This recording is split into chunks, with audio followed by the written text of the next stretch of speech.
Hey Lasse, how's it going? Greetings from smoky California.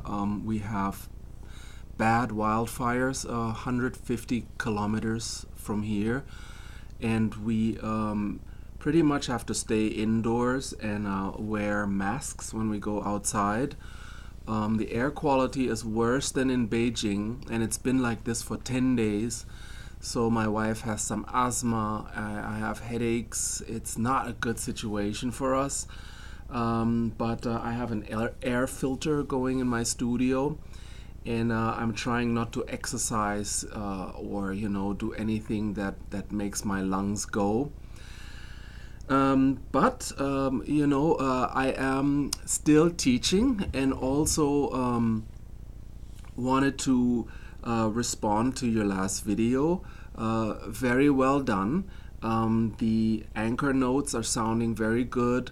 Also, I see that you went through the trouble of transposing it down an octave and also working out the chords, which all of that is going to be very helpful.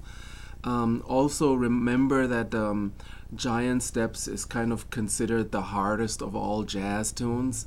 There are a few others like that, but it is essentially true when you think about how they teach at Berklee College of Music. So don't get frustrated with it. It is not so easy just to jump in there and to do something that makes sense, but we're approaching it very carefully. So I think you're gonna come out with something really nice in the end. So the next step I wanted to show you is two parts. One part is a fixed exercise, and the other one is a free style exercise where I'm going to give you some alternative chords and you just free improvise over them, because you will see that they are very simple chords, but they will work over giant steps. So first of all, the fixed exercise is now basically the next step to your guide tones. And so when you play your notes, da de do do da do do de de de, and I think da da. Okay, I'm going by memory right now, but basically the notes that you already know. So now what I would like you to do is to create connecting notes, and you need 3 connectors, and when there is more space you can use any note that you want that works on the major chord. So basically when we start with ba da do, so what you want to do is find 3 notes that connect with the first and the second one. Now the trick is that you can use any note you want. It does not have to fit with the scale or the arpeggio. You can choose anything, even if it's super weird, because your anchor notes are on the beat. They are going to dominate, and they are going to listen. Your ears will hear the connecting notes as connectors only. So you can go for what you like, the sound you like, and also what lies easy under your fingers. So it becomes an exercise that's good for your specific instrument. So I'll give you an example. Let's say we're going from G flat to A, and we need 3 notes. So would be one way to do it, or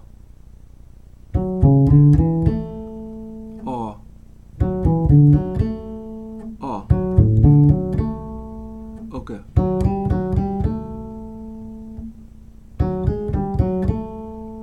Yeah, so I'm just showing you all the examples that work, but figure only one that you like and then write it down and fix it, so that later on you can memorize the line. So let's say you go, and then now comes this one, right? So you have to go from your A natural to D. Let's take this one for now. So then the next one is na, ni, no, no. Now you're going to C. I don't want to repeat the C before it happens.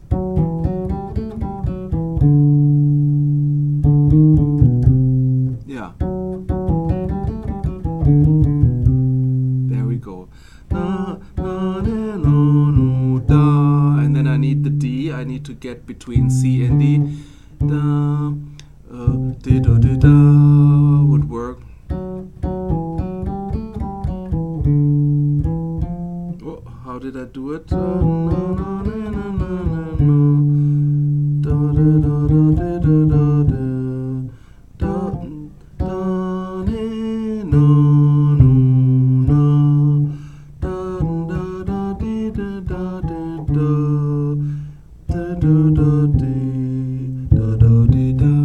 Okay, I'm using some other notes than the first one I came up with, because I'm just basically doing it on the fly right now.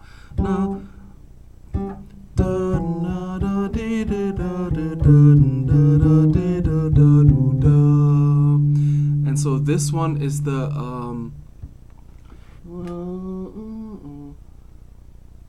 this one is the E flat major 7. So then you make up some notes on E flat major 7. Then you need 1, 2, 3, 4, 5, 6, 7, 8. So there, when you have the standing chord, just figure something out that works with the E flat major. So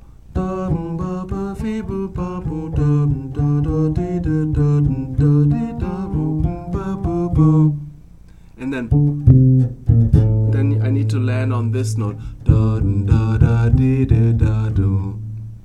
Okay, I think you get the idea. So it's a bit of work, but you don't have to do it all at once. You know, maybe take 10 minutes, work out 2 or 3 chords, take a break, work another one, and write them out for you so that you can read them off the page.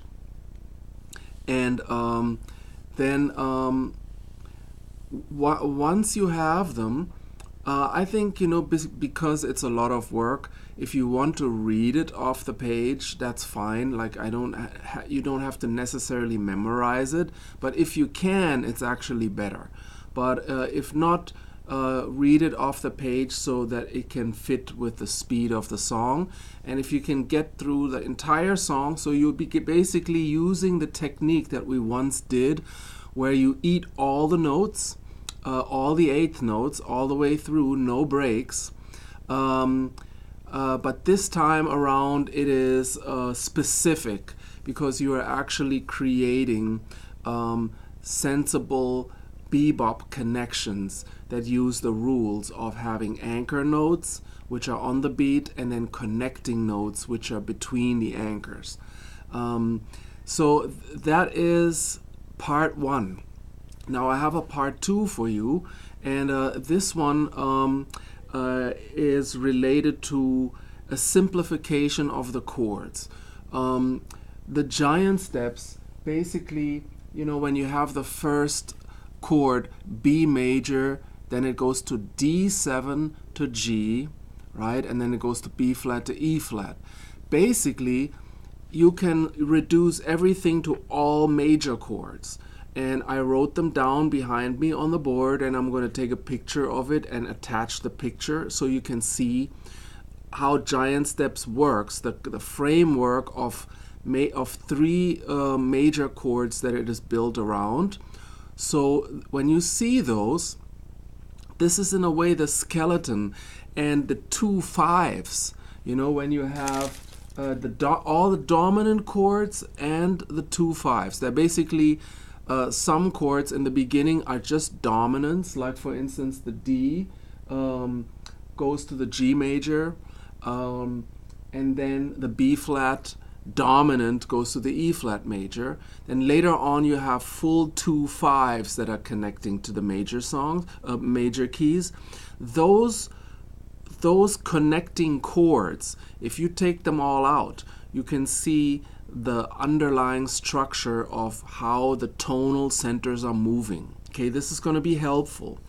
Now, if you improvise only over the tonal centers, it looks very easy because it's all major 7 chords.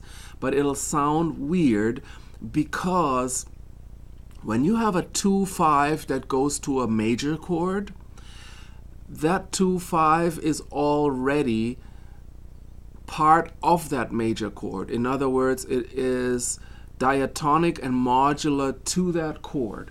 So let's say if you look at the very first bar, which goes B major to D7 to G, the D7, you already have to improvise on G major 7 on the D already, even though it is leading to the next chord, which is, that's where the G major starts.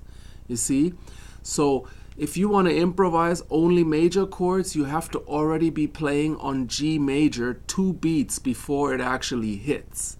So that will give you a different map where everything is kind of like before the bar line.